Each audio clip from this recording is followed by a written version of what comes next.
আসসালামু আলাইকুম। নবম শ্রেণীর শিক্ষার্থী মোসাম্মদ আরিফা তাসনিম।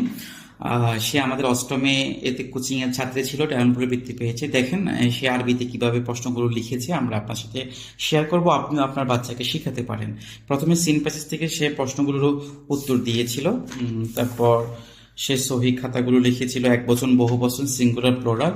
তারপর হচ্ছে সেখানে শব্দের সমার্থক শব্দ, মোরাদেক, সিনোনিমগুলো লিখেছে। তারপর এখানে বাক্য রচনা করেছে। তারপর এখানে হচ্ছে সে ব্যাখ্যা লিখেছে, আল মাখুজু মুনাসিব আশ-শার, খুব সুন্দর করে। তারপর সেটা হেওয়ার লিখেছিল, মানে ডায়লগ লিখেছিল, মাশাআল্লাহ খুব চমৎকার করে। এটা হচ্ছে তার আরবি প্রথম পত্র এবং আরবি সেকেন্ড পেপারটা আপনাদের সাথে শেয়ার করি। প্রথমে মাহানা সরফ লগাতান, মাহানা সরফ ইস্তেলাহান, আরবিতে প্রশ্নগুলোর উত্তর দেওয়ার চেষ্টা করেছে। তারপরে ফেইলের সংজ্ঞা, ফেইলের প্রকারগুলো সে লেখার চেষ্টা করেছে। এখানে আসলো, এখানে হচ্ছে ইলমুন নাহু কাকে বলে, ইলমুন নাহুয়ের গরজ এবং উদ্দেশ্য, এবং 4 নঙে সে কালিমা কাকে বলে, কালিমার প্রকারগুলো সে লিখেছে। এখানে হচ্ছে আলামাতুল ইসিম, মানে ইসিমের প্রকার, ইসিমের যে চিহ্নগুলো কি কি থাকলে ইসিম চিহ্ন, মানে বিশেষ্য কি কি সিমটম দেখলে আমরা দেখতে পারি, এই বিষয়গুলো সে এখানে আরবিতে লিখেছে।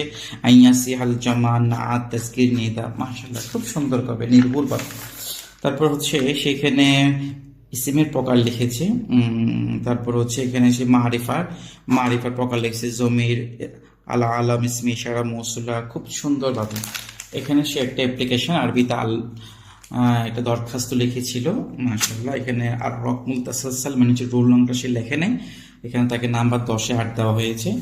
তারপর এখানে সে একটা রচনা, যেটাকে ইনশা বলা হয়, আল ইসলামু দীনুন কামিলুল হায়াতি। আমরা একবারে স্বচ্ছভাবে, সে নির্ভুলভাবে পরীক্ষা দিয়েছে এবং স্বচ্ছতার সাথে, আলহামদুলিল্লাহ। আপনারা দেখেন তার আরবি এই যে পেপারটা, সেখানে রচনাটা অনেক সুন্দরভাবে 3 পৃষ্ঠা রচনা সে লিখেছে। দোয়া করবেন যেন সে বোর্ড পরীক্ষা, দাখিল পরীক্ষাতে যেন বোর্ড স্ট্যান্ড করতে পারে। আমরা সেভাবেই তৈরি করার চেষ্টা করছি। আপনারা বিশ্বাস, আস্থা যেন আমাদের সাথে থাকে, সেই ধারাবাহিকতায় পিনাকল কোচিং সেন্টার তার চলাচল, তার অগ্রগতি সামনের দিকে আগাচ্ছে। এ পর্যন্তই। আসসালামু আলাইকুম ওয়া রাহমাতুল্লাহ।